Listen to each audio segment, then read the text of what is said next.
ကျွန်တော်တို့ပတ်ဝန်းကျင်မှာ laptop တွေ smartphone တွေကနေ smart watch တွေအထိ ကွန်ပျူတာတွေဟာနေရာအနှံ့ရှိနေပြီးကျွန်တော်တို့ရဲ့နေ့စဉ်ဘဝတွေကိုပြောင်းလဲပစ်နေတာပါဒါပေမဲ့ကွန်ပျူတာဆိုတာတကယ်တော့ဘာလဲလို့သင်ကိုယ်တိုင်မေးဘူးပါသလား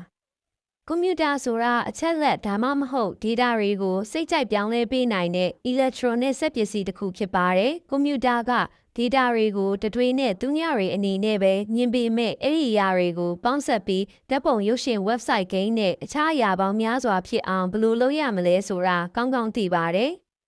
ကွန်ပျူတာတွေဟာ hardware နဲ့ software တွေကိုပေါင်းစပ်အသုံးပြုထားတာပါ hardware ဆိုတာကွန်ပျူတာရဲ့အတွင်းပိုင်းအစိတ်ပိုင်းတွေနဲ့ monitor keyboard လိုမျိုးအပြင်ဘက်ကရုပ်ပိုင်းဆိုင်ရာအစိတ်ပိုင်းအားလုံးကိုခေါ်တာဖြစ်ပါတယ် software ဆိုတာကတော့ hardware ကိုဘာလုပ်ရမလဲဆိုပြီးခိုင်းစေတဲ့ညွှန်ကြားချက်တွေဖြစ်ပြီး web browser, media player ဒါမှမဟုတ် web processor စတာတွေပဲဖြစ်ပါတယ်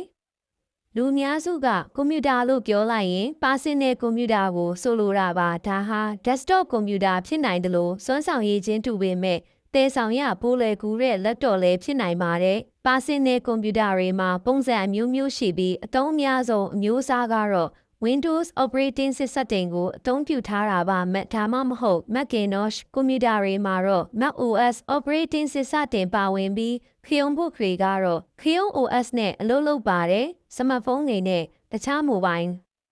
ပစ္စည်းတွေမှာတော့များသောအားဖြင့် iOS ဒါမှမဟုတ် Android Operating System တွေကိုအသုံးပြုကြပါတယ်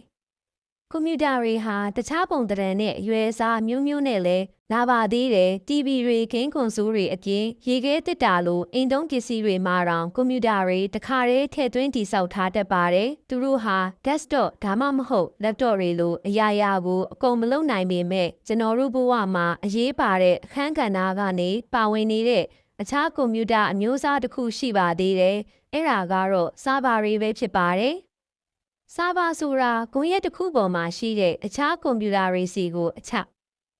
အလက်တွေပို့လွှတ်ပေးတဲ့အရာပါတကယ်တော့သင်အင်တာနက်အသုံးပြုတိုင်းမှာသင်ကြည့်ချင်တဲ့ web စာမျက်နှာတွေကို web server တွေကသင်ကွန်ပျူတာစီပို့ဆောင်ပေးနေတာဖြစ်ပါတယ်ဆာဗာတွေကိုရုံးတော်များများမှာဖိုင်တွေသိမ်းဆည်းဖို့နဲ့မျှဝေဖို့အတွက်လည်းအသုံးပြုကြပါတယ်ညင်တဲ့အတိုင်းပါပဲကမ္ဘာပေါ်မှာကွန်ပျူတာမျိုးစားတွေအများကြီးရှိပြီးအမျိုးစားတိုင်းဟာကျွန်တော်တို့ရဲ့ခေတ်သစ်ကမ္ဘာကြီးမှာအသီးသီးပါဝင်ပတ်သက်နေကြတာဖြစ်ပါတယ်